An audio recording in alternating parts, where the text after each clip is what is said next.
Todos conhecem a oração do São Bento, da cruz? Então vamos orar juntos. E quem não sabe, repete comigo. A cruz sagrada seja a minha luz. Não seja o dragão o meu guia. Não seja o dragão o meu guia.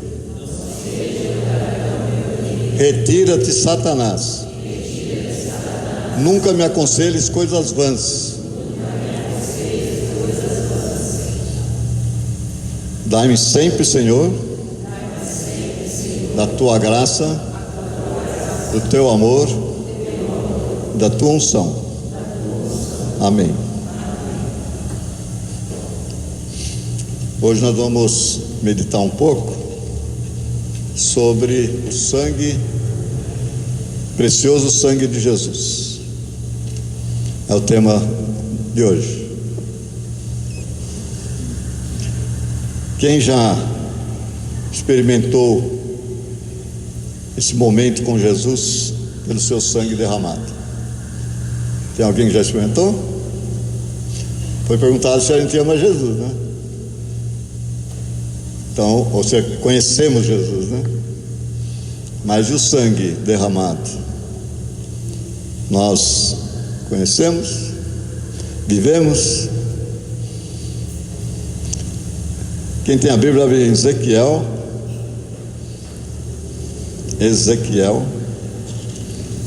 Todos trouxeram a Bíblia? Quem trouxe, erga a mão. Amém. Só para saber. No grupo de oração sempre é bom trazer a Bíblia, porque sempre vamos puxar algum texto bíblico para orar, e a gente vai acostumando a abrir a Bíblia, a meditar com a Bíblia, não só aqui, e aos poucos o Senhor também vai conduzindo você na sua casa a abrir a Bíblia, né? Todos os dias.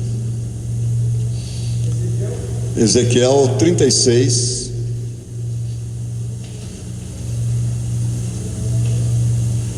versículo de 24 e seguintes. Deus vai falar assim: eu vos retirarei do meio das nações, eu vos reunirei de todos os lugares e vos conduzirei ao vosso solo. Derramarei sobre vós águas puras, que vos purificarão de todas as vossas imundícies e de todas as vossas abominações. Eu vos darei um coração novo, e em vós porei um espírito novo. Tirarei do vosso peito o coração de pedra, e vos darei um coração de carne. Dentro de vós colocarei o meu espírito, fazendo com que obedeçais às minhas leis, e sigais e observeis os meus preceitos. Palavra do Senhor.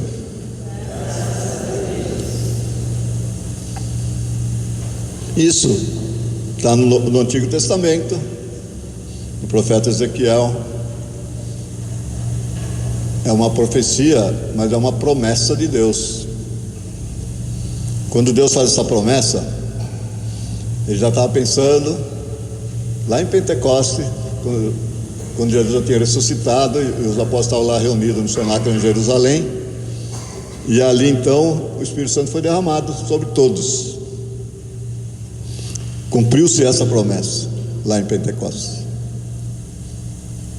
Jesus tinha acabado de ressuscitar, falou para eles: fiquem reunidos lá em Jerusalém, em oração, que eu vou derramar sobre vocês o Espírito Santo. A promessa que Deus sempre prometeu, não só essa promessa, tem outras, né? E assim aconteceu lá em Pentecostes. Está lá em Atos capítulo 2, para você ler na casa de vocês. E a partir daí então os apóstolos assumiram, deu início à Santa Igreja, foram perseguidos, foram mortos, tantas coisas aconteceram até chegar os nossos tempos, né? Mas para que isso acontecesse, Jesus pagou um alto preço por isso. Não foi algo em vão, ou Jesus só foi lá na cruz, se entregou e morreu, acabou. Não. Ele pagou um alto preço por isso. Vamos abrir a Bíblia lá em Colossenses, capítulo 2, versículo 14. Colossenses, está depois dos Atos Apóstolos, bem para lá.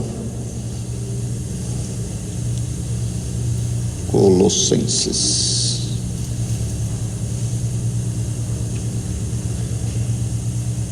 capítulo 2, versículo 14. Então, quando Jesus, em obediência ao Pai, se entregou para morrer na cruz, ele se entregou, na verdade, porque antes mesmo ele já tinha dito: eu tenho o poder de dar a vida e tirar a vida, não só dele, como de qualquer um de nós, né? E quando Jesus fala assim: não temam de perder o seu corpo, morrer em meu nome. Vocês têm que temer aquele que pode jogar no inferno. Você pode ser jogado no inferno, esse que você tem que temer. E quem é esse que pode jogar você no inferno? É o próprio Cristo. Ele tem esse poder. Nós não devemos temer a Jesus, nós devemos amá-lo, conhecê-lo profundamente, porque ele tem esse poder. Ele tem todo o direito desse poder, porque ele se deu na cruz por nós, deu sua vida, derramou seu sangue, se entregou por amor ao seu Pai, que é Deus, que é nosso Deus, que é seu Pai também, é nosso Pai. E nós recebemos essa paternidade aonde?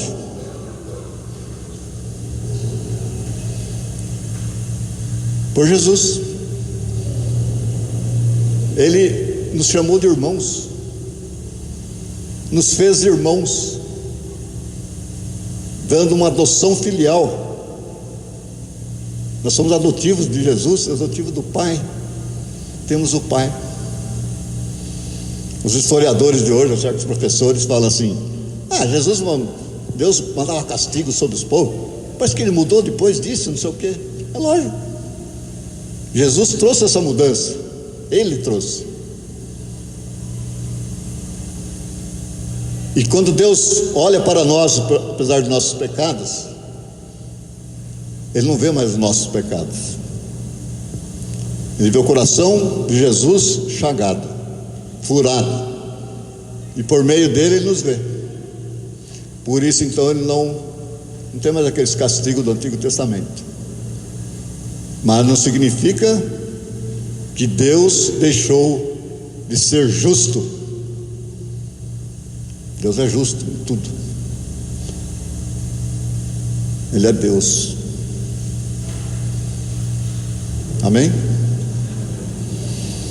Então, o alto preço ele nos pagou. Então vamos ver em Colossenses, capítulo 2, versículo 14.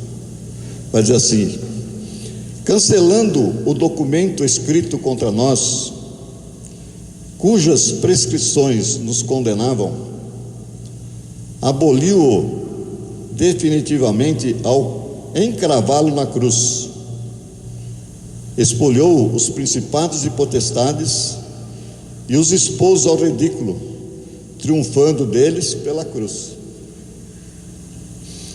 Então tinha um documento, desde Adão e Eva, quando eles pecaram, né?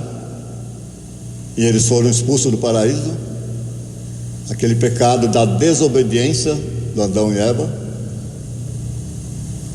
era um documento que estava no céu, que pesava sobre toda a humanidade. Mas para que esse documento fosse destituído, perder o valor, tinha que ser alguém puro e santo, que no meio da humanidade não tem e nem teria. Mas o Pai, vendo a grande dificuldade do ser humano de realizar uma obra de amor desse tamanho, enviou seu próprio Filho para que assim realizasse sua obra. E Jesus então vem por meio de Maria, né? Tem que nascer de uma mãe pura, preparada, sem o pecado original. Ela nasceu sem pecado, porque senão Jesus não poderia vir, porque a santidade, a pureza de Deus jamais habitaria num ser impuro, por 9 meses ali, gestado por Maria, e depois cresceu, educado por Maria. E tudo aquilo que Jesus pregou, né? Quem ensinou, né? Aquelas palavras e tudo mais, ele não inventou. Assim como nós vamos na escola, né? Pequenininho, aprendendo as coisas, né? E aí vai na faculdade, outros não vão, e assim por diante. Mas nós vamos aprendendo, não é assim? E Jesus aprendeu com Maria, com José, uma obediência que eles dois, tanto José como Maria, tinham essa obediência ao Pai, desde o princípio, desde quando o anjo anunciou, né? E Maria disse seu sim. Esse sim, nós, ao participarmos do grupo de oração, ou da renovação carismática, ou da igreja, ou da Sagrada Eucaristia em todas as santas missas, esse sim está em nós.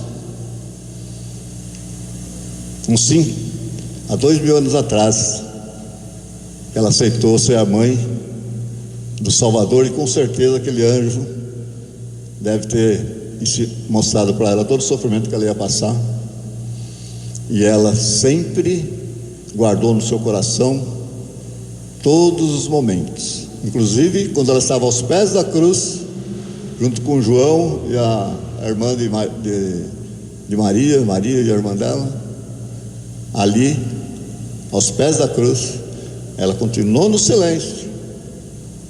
E depois, ao Jesus ser tirado da cruz, puseram ela no seu colo, não é assim? Qual a mãe perder um filho ficaria calada, ainda mais uma morte de cruz? Qual? Só ela. Então ela também tem seus direitos. Muita gente fala assim: ah, Maria não é santa, Maria não é redentora, mas ela é co-redentora, porque ela é a mãe do Redentor. E toda mãe tem participação nas obras dos seus filhos, a partir de sua educação e tudo mais. Então, quando nós pedimos a graça por meio do coração imaculado de Maria, é lógico que é Jesus que faz a obra, mas Jesus não nega nada que a sua mãe pede. Agora, tudo isso temos que ter o quê? A fé. Sem fé, nem Jesus existe para nós. Mas a partir do nosso batismo, creio que todos aqui foram batizados, mergulhados nas águas, ou por aspersão, como a igreja faz hoje, você recebe um espírito novo, um coração novo, como está nas promessas aqui de Ezequiel. Você é uma pessoa nova, seja criança, seja jovem, seja adulto batizado, você recebe, você é um ser novo. E não só isso, você passa a ser filho adotivo em Cristo. Todos nós, não só nós aqui, toda a humanidade, seja o que crê ou o que não crê, só existe nesse mundo porque Jesus ressuscitou, deu vida ao mundo. Mas antes ele pregou aquele documento junto com sua mão e seus pés pregado na cruz. E ali ele derramou o quê? Seu sangue precioso. Quando nós falamos de precioso, nós pensamos no quê? Vamos ver, uma barra de ouro é preciosa para nós, né? Uma barra de ouro hoje, de 1 quilo, pesa, dá R$1 milhão. É precioso? Você deposita onde? No banco, escondido lá, sei lá, né? Mas o preciosíssimo sangue de Jesus, a palavra precioso, vem de uma palavra, ela tem um preço precioso. O ouro não é precioso, não tem um preço, R$1 milhão, uma barra de ouro, tem um preço, certo? Preciosíssimo sangue de Jesus, Ele derramou, pagando o preço, para que nós pudéssemos ser salvos. Pagou de que maneira? Pregando aquele documento na cruz, como está aqui, cancelando o documento escrito contra nós, cujas prescrições nos condenavam. Então quem morria antes de Cristo ia para onde? A sua alma. Não sei se vocês já pensaram nisso, né? Às vezes a gente nem pensa nisso, mas antes de Cristo, onde a alma do ser humano ia?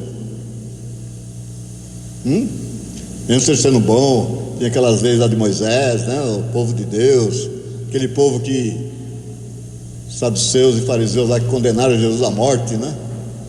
Conhecia todas as leis dos profetas, mataram tantos profetas, que eles não queriam saber da correção de Deus, matavam os profetas. Aí Deus mandou seu filho, mataram também seu filho, né?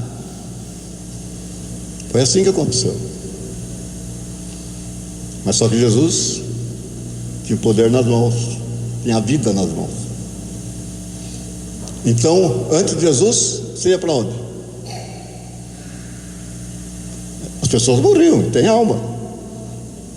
Já pensaram, não? Quando a gente reza o creio, nas Santas Missas, a gente sempre reza o creio.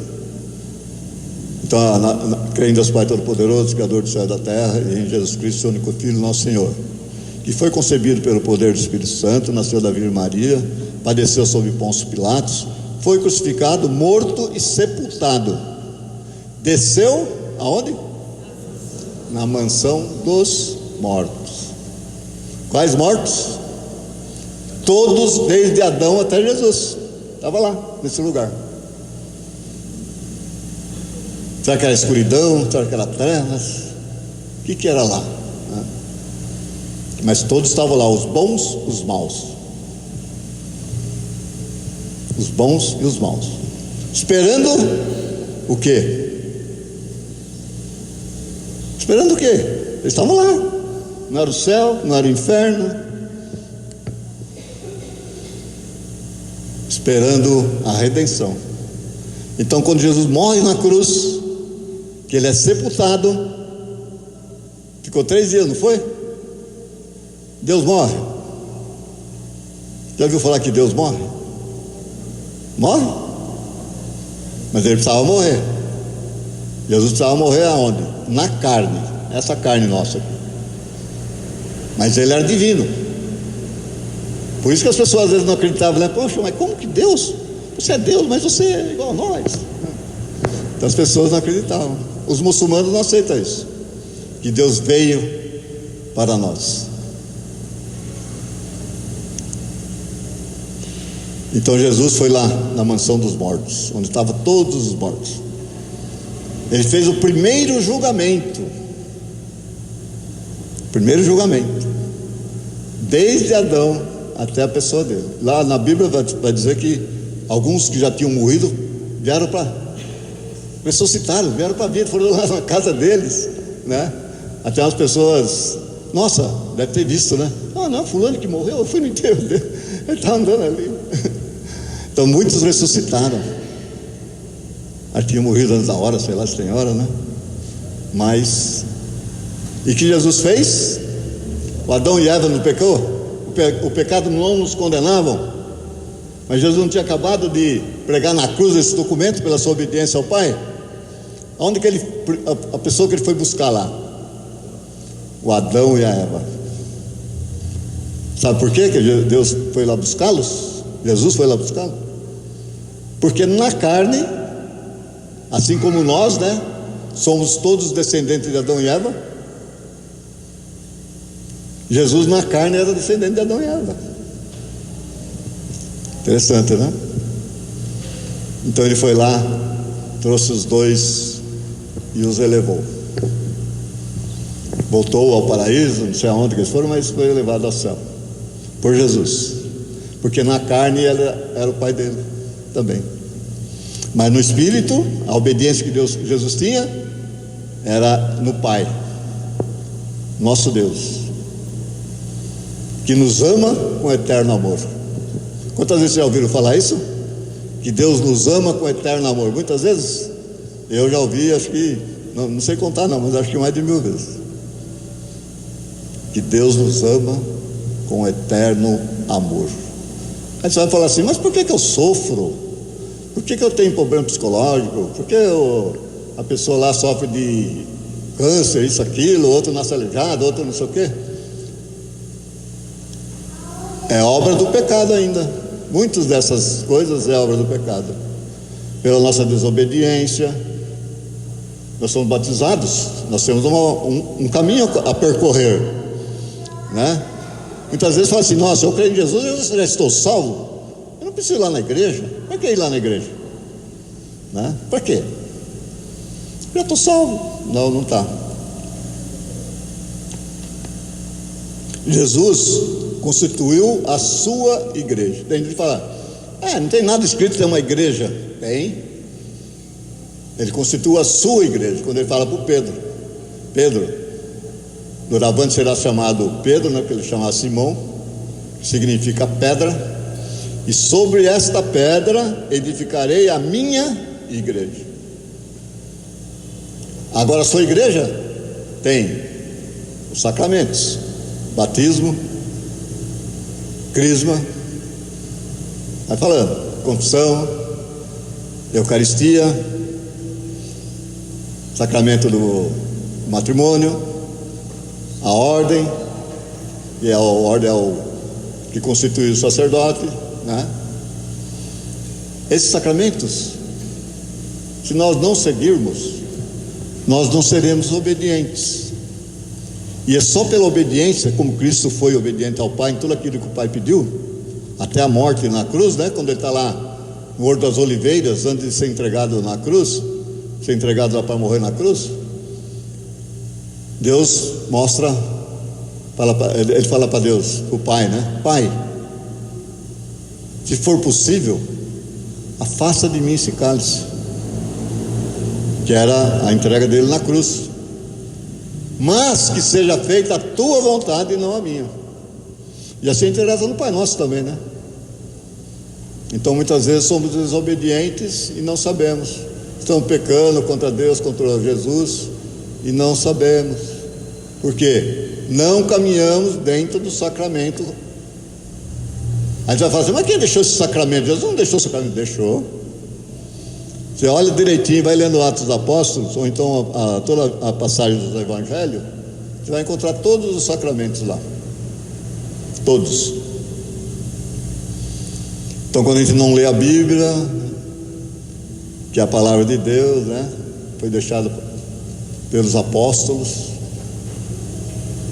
São Jerônimo, no ano de 450 depois de Cristo, ordenado pelo Papa da época, ele ficou 25 anos, arrumou uma equipe de pessoas, não tinha computador, né, não tinha WhatsApp, não tinha nada, mas tinha os pergaminhos. Eles ficaram 25 anos pesquisando, formando, e formaram a primeira Bíblia, chama-se Vulgata. Depois ela não tinha os versículos, tinha os capítulos, mas não tinha os versículos. Mais para frente, então, para a gente aprender melhor, foi feito os versículos na Bíblia. Então, quando a gente não lê a Bíblia, então você vem para a igreja, comunga, né, recebe a Eucaristia, mas cadê aquilo que você tem que guardar no coração, aquilo que você tem que viver nessa obediência, aquilo que você tem que prosseguir na fé? A partir do momento que você não prossegue na fé, a partir da obediência, a partir da palavra de Deus, nós temos dificuldades, até para conhecer o próprio Espírito Santo, né? Não, eu vou embora. Quando ele fala, após ele aparecer para os discípulos várias vezes, após a sua ressurreição, ele fala, agora vocês não me verão mais. A partir de hoje vocês não me verão mais, eu não voltarei a aparecer para vocês, Mas eu não vou deixar vocês órfãos. Não vou deixar vocês órfãos. Palavra de Jesus. Vou enviar para vocês as promessas do Pai, o Espírito Santo prometido. E envia. Eles ficaram 9 dias lá em oração. É a primeira novena dos cristãos. Eu tive muita dificuldade de fazer novena na minha vida. Hoje eu já faço, caminhando assim. Mas não é fácil fazer novena. É uma obediência também até do seu coração, que vai fomentar a sua fé. Uma coisa que você pode também crescer bastante é pegar um santo, ou 2 santos, ou 3 santos da história da igreja. Vai lá buscar a história dele, como foi que ele se tornou santo, o que ele fez nessa vida, né? Dá uma copiada na sua vida. Importante. Muita gente aqui, eu tenho certeza também, tem fé em Nossa Senhora Aparecida, não tem? Nossa Senhora Aparecida é a mesma Nossa Senhora de Fátima, a mesma. Nossa Senhora tem 350 denominação, 350, mas é a mesma mãe de Jesus.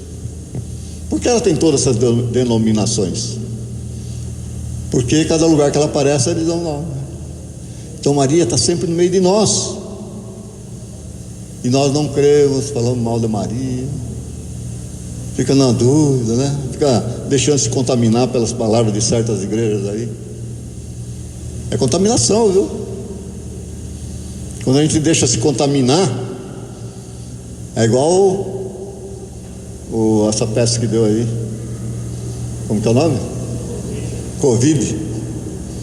Covid é uma peste, não é? Mas é uma contaminação. Então quando a gente fica deixando se contaminar por certas pessoas, ou coisas que você fica lendo horóscopo e outras coisas mais por aí, você está se contaminando, criando uma barreira entre você e Deus, quebrando a obediência que você tem que crescer nisso. Amar a Deus, qual é o primeiro mandamento? Bem alto. Fala mais alto. A partir do momento que você acorda. Você levantou ali meio tonto, né? Você não está cedo hoje. Vai lá para o banheiro. Puxa, tem que amar a Deus. Tem que amar a Deus. Sabe? Lembra? Primeiro lembra disso. E esse amor vai aos poucos crescendo. Então quem pensa que já se converteu porque fez uma primeira comunhão, foi crismado? Não. Tem muito caminho que você tem que aprender. E o sangue de Jesus faz isso em nós. Por quê? Quando o padre prepara a Santa Missa, que é um dos sacramentos da Eucaristia, o que ele faz? Ele fala: isto é o meu sangue, isto é o meu corpo. E nós recebemos pela fé. Que então aquela Eucaristia, que é o corpo e sangue de Cristo, faz dentro de nós? O que ela faz? Se você faz sempre, você vai aprendendo obediência, vai aprendendo aos poucos o sacramento. O Espírito Santo, por meio da presença de Deus em nós, vai nos conduzir na palavra, vai nos revelando a pessoa do Espírito Santo, e você vai aos pouquinhos crescendo nessa fé, até chegar aonde? Um dia no céu, com a graça de Deus, encontrar com Cristo lá na porta, com Maria lá na porta. Até que enfim, meu filho, você veio, hein?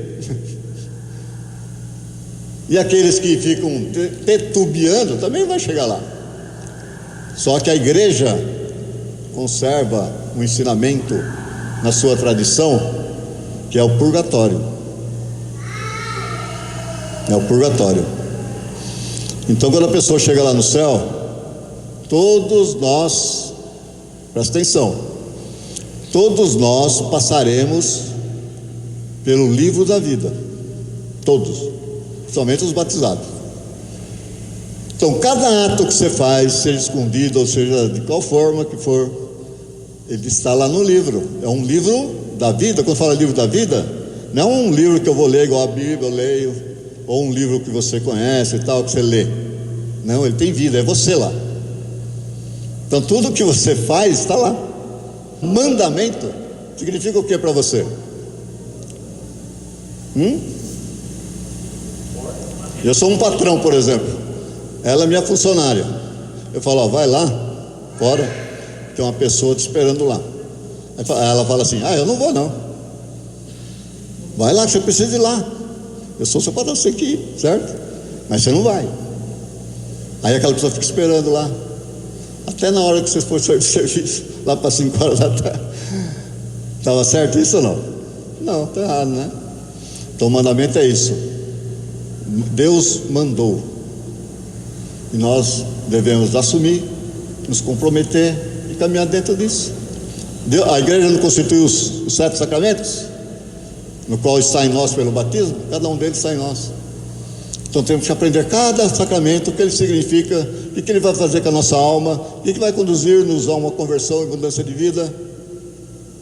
Temos que aprender isso, temos que ir atrás disso, porque ali está a nossa salvação, o nosso encontro com Jesus. E a fuga, com a graça de Deus, menos tempo no purgatório.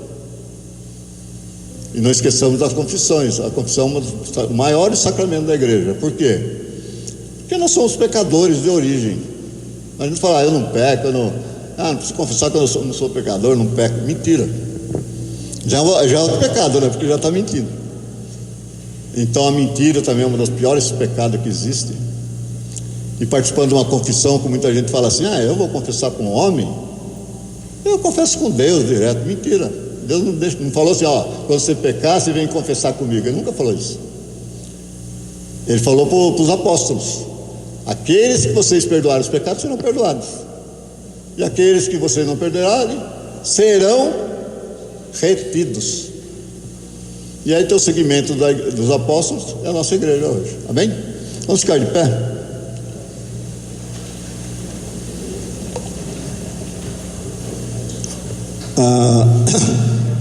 A música, quem poderá